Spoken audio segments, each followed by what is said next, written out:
kembali lagi bertemu dalam pelatihan pengolahan sampah. Sobat lingkungan, bagaimana keadaannya? Semoga kita selalu diberikan kesehatan serta kelancaran rezeki dimanapun kita berada. Dan tetap dengan jargon kita, clean today, better tomorrow. Pada kesempatan kali ini kita masih akan berbicara tentang daur ulang sampah. Dan topik kita pada pertemuan kali ini yakni tentang inovasi dan teknologi pada proses daur ulang sampah. Sobat lingkungan, seperti halnya yang telah diketahui oleh sobat lingkungan semua bahwa tujuan dari daur ulang sampah adalah mengolah bahan-bahan yang tidak digunakan seperti limbah, sampah, ataupun barang-barang yang tidak digunakan lainnya dan diolah, diproses menjadi produk yang baru yang memiliki nilai guna. Itu adalah proses dari daur ulang sampah. Nah, dalam proses daur ulang sampah tentunya belum semua sampah bisa dikelola ataupun bisa dimanfaatkan. Oleh karena itu, jenis sampah juga yang berada di lingkungan ini tiap harinya cenderung bertambah dan beraneka ragam, semakin beraneka ragam. Oleh karena itu, ini menjadi tantangan bagi kita selaku penjaga lingkungan dan pengelola sampah untuk bisa terus berinovasi dan memperbaharui teknik-teknik yang kita miliki dalam proses pengolahan sampah. Tentunya pengolahan sampah ini bertujuan untuk meningkatkan efisiensi dan efektivitas dalam pengolahan sampah, sobat lingkungan. Ada dua hal yang perlu kita pahami, yakni teknologi dan inovasi ini bisa kita lakukan dengan cara edukasi dan bisa kita lakukan juga dengan memperbaharui teknologi ataupun sarana dan prasarana yang kita miliki di lingkungan pengolahan sampah kita, sobat lingkungan.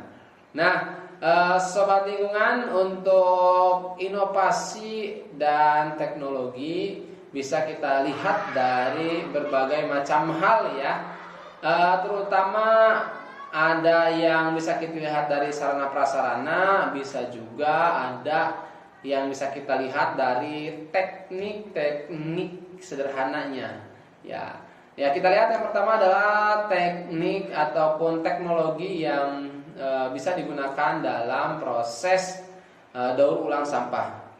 Nah, yang pertama tentunya adalah pirolisis. Pirolisis ini selalu ataupun banyak digunakan oleh produsen-produsen produk daur ulang untuk mengolah sampah, terutama sampah-sampah yang berasal dari sampah anorganik seperti plastik, di mana pirolisis ini merupakan teknik yang berpacu ataupun berpatokan pada proses dekomposisi termokimia. Kemudian ada insinerasi yang merupakan proses pengolahan sampah dengan cara pembakaran serta gasifikasi ya, sobat lingkungan. Itu beberapa teknik pengolahan, di mana untuk pirolisis dan insinerasi biasanya bisa juga dihasilkan energi, sobat lingkungan. Nah, akan tapi dalam daur ulang limbah biasa ini ada beberapa teknologi terbaru. Yang pertama ada Creasolve. Ini merupakan salah satu teknologi pengolahan sampah plastik, di mana teknologi Creasolve ini mampu mencacah ataupun menghancurkan sampah-sampah kemasan plastik menjadi ukuran yang lebih kecil, sehingga bisa digunakan sebagai bahan baku dari proses daur ulang limbah, terutama daur ulang limbah sampah plastik, sahabat lingkungan. Kemudian ada juga teknologi pemilahan sampah otomatis seperti sensor, magnetik, dan lain-lainnya. Dan selanjutnya sobat lingkungan, ada juga teknologi pengolahan seperti teknologi pemilahan ya, otomatis, pemantauan otomatis. Dan tentunya untuk teknologi ini memang dibutuhkan sarana dan prasarana yang memadai. Nah, sobat lingkungan, untuk menerapkan daur ulang sampah di masyarakat tentunya juga harus berinovasi ya. Kita tidak dibatasi, inovasi ini tidak dibatasi dari teknologi juga, tetapi bisa kita juga upayakan untuk menghemat ataupun mengefisiensikan dan efektifkan daur ulang sampah ini bisa juga kita lakukan dengan proses edukasi di masyarakat. Semisal kita bisa mendirikan suatu bank sampah, ya bank sampah, di mana bank sampah ini merupakan kegiatan yang dilakukan oleh masyarakat, di mana masyarakat memberikan sampahnya kepada pengelola bank sampah yang kemudian akan ditukar dengan jasa ataupun dengan barang dan bisa juga dengan uang. Nah, dengan hal seperti ini maka diharapkan sampah-sampah itu tidak melalui pembuangan terlebih dahulu, artinya pembuangan menyatu dengan sampah-sampah organik gitu ya, sehingga nanti ada proses pembersihan, penyucian itu tidak akan repot, terutama proses pemurnian juga. Kemudian bisa juga kita lakukan dengan edukasi masyarakat dan juga edukasi di sekolah seperti program-program sekolah berbudaya lingkungan, yang mana itu akan menanamkan aspek cinta lingkungan dan juga efektivitas pengelolaan sampah di sekolah kepada para peserta didik. Nah, sobat lingkungan, kenapa demikian? Karena untuk teknologi dan inovasi daur ulang sampah ini, kalau kita terlalu berpatok kepada sarana, tentunya akan menghadapi tantangan, di mana tantangan tersebut biasanya operasional yang mahal serta sarana dan prasarana yang harus memadai.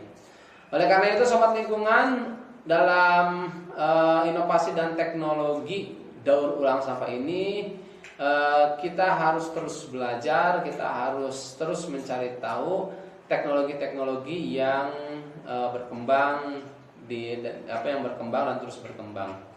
Nah, teknologi apapun yang bisa kita adopsi, yang bisa kita terapkan, maka lakukanlah, sahabat lingkungan. Ya, dari mulai teknologi sederhana ataupun sudah ke dalam teknologi-teknologi yang luar biasa ataupun yang sudah rumit gitu. Nah, sobat lingkungan, intinya daur ulang juga bisa kita lakukan di rumah dalam skala kecil, karena langkah-langkah hal tersebut merupakan hal konkret yang bisa kita lakukan untuk menjaga lingkungan dan daur ulang. Nah, jadi kalaupun kita tidak memiliki teknologi-teknologi yang tadi, kita bisa mengadopsi teknologi-teknologi yang lebih mudah ya, sobat lingkungan. Intinya ya, proses daur ulang sampah memang membutuhkan teknologi dan inovasi yang harus tetap berkembang, yang harus terus berkembang, karena sampah harus dikelola dengan baik tentunya. Terima kasih sobat lingkungan, semoga bermanfaat dan tetap semangat belajar. Tentunya jaga lingkungan kita, bijak mengolah sampah, and clean today, better tomorrow.